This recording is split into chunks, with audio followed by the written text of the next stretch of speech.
Please welcome Andrew Grill. I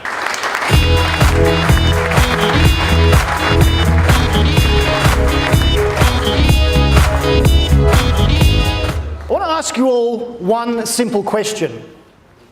Are you digitally curious? Now, I don't want a show of hands, we're going to do it old school. Can I invite you all to stand up, please? Who here uses two-factor authentication on all your personal social media accounts? Oh, that's a bit worrying. We'll talk a bit more about that later. Final question to see how digitally curious you are. Who here has bought some Bitcoin? Okay, that's a great response. I normally have one or two, I count 7. But if you remember nothing from my talk this morning, you need to disrupt yourselves or you'll be disrupted. But Arthur was looking at things 30 years in the distance. You don't have 30 years. You don't have 30 months, you may not even have 30 weeks. You need to know now, tomorrow, next week, what can you do to make sure you adopt these digital methodologies and stay ahead of the competition. So you need a practical futurist, that's what I am. And I'm now giving you a guarantee that you will leave my session this morning with 3 or 4 things that you can do tomorrow, next week, to change the way you work and become more digitally ready. Remember this noise? Not so long ago, we would dial up to the internet and then hopefully we could then do things very, very slowly. Now, show of hands, who here was born after 1983? Few people. I've been online longer than you've been alive. What relevance does Andrew have to your industry? Well, 37 years ago in Adelaide, Australia, my father, Ron, entered a competition for entrepreneurs. And they were given a prototype bit of technology that they had to commercialise. And his technology was a video movement detector. I'm not just a futurist, I'm also a bit of a geek. This is my server rack in my studio apartment in London. You'll see it's all enterprise-grade kit. And I actually have a bunch of IP cameras. So this is my 3-camera view. Why am I telling you this? I get your industry. I understand the challenges you face. I understand the opportunities. And as an end user and as a customer of this type of technology, I know what the opportunities are. So I think I have some affinity with you. I think disruption happens because of 3 main forces. First of all, there are high profits. In your industry, taxi industry, media industry, there are huge profits.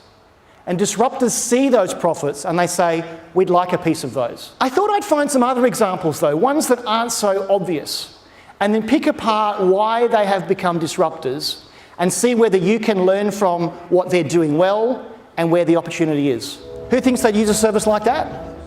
It's available in cities around the world. What does Trove do? It removes the friction. It removes the friction of buying and claiming insurance. So what are the 3 things that you don't need to buy or make that you already have? Think about that and think about how Amazon's been successful. The 2 pizzas. Jeff Bezos has a 2-pizza rule. If you can't feed your team with 2 pizzas, it's too big and you'll get groupthink. Now, in every room, in every team, every group, I think there are 3 types of people. There are the prayers. They're just praying this is going to go away, you're going to change industry, you're going to retire, you don't want to know about this disruption stuff.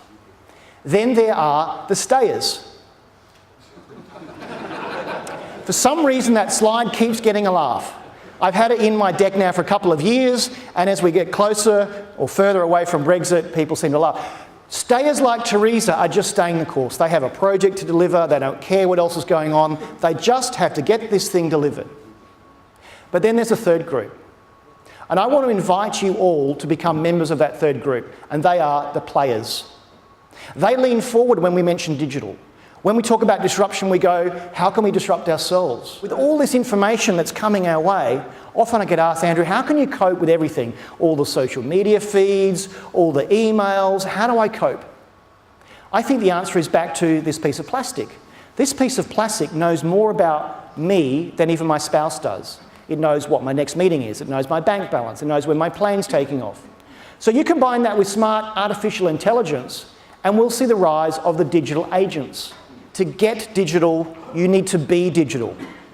By that I mean you need to personally understand and explore these new technologies. Be a bit of a geek like me and buy this new stuff and see how it works. Now, Ray said before that you couldn't take any photographs. I'm going to have an exception because I'm a disruptor. Get your phones out, because this next slide I'm going to allow you to take a photograph of. On this slide, the jargon, the words that you see here, will disrupt your industry in the next 18 months.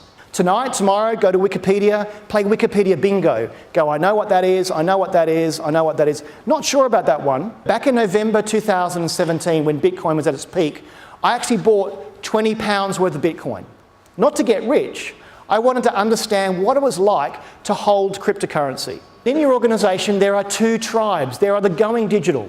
Many of you represented here today, you absolutely know how to get things done, you know how to do a deal, but your digital skills are developing. Then there are the born digital, born with the iPhone in the mouth. These people live and breathe digital. The two tribes need each other. You're going to disrupt yourselves, or you'll be disrupted. Thank you very much.